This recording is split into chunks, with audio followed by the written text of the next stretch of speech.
আজকে সজনে ডাঁটা দিয়ে ডাল রান্না করলাম আর লাল শাক ভাজি করলাম, তাই আপুদের সাথে শেয়ার করব। রান্না করার সময় কিন্তু কিচেনটার অবস্থা খুবই খারাপ হয়ে যায়, কারণ গোছানো থাকে না।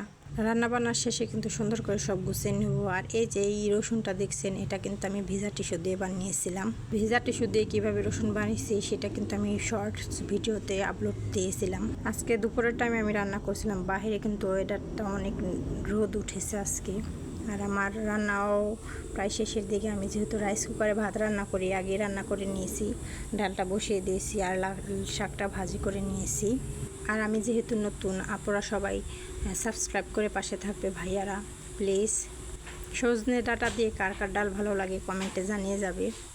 আর আমার তো অনেক ভালো লাগে, আমার হাজব্যান্ডও অনেক পছন্দ করে, আবার আমার মেয়েও কিন্তু ডাল আর সজনে ডাঁটা অনেক পছন্দ করে। কিন্তু আজকে আমার মেয়েটা বাসায় নেই, কারণ ঈদ উপলক্ষে আমার বাবার বাড়িতে বেড়াতে গিয়েছে। আমার হাজব্যান্ড যেহেতু চাকরি করে, সে কিন্তু ঈদের সময় ঈদের দিনটাই শুধু ছুটি পেয়েছিল, এরপর কিন্তু আবার ঈদের পরের দিনই অফিসে যাওয়া লেগেছে। এখনও যাচ্ছে, কিন্তু বাসায় থেকে যাওয়া আসা করছে, এই আর কি।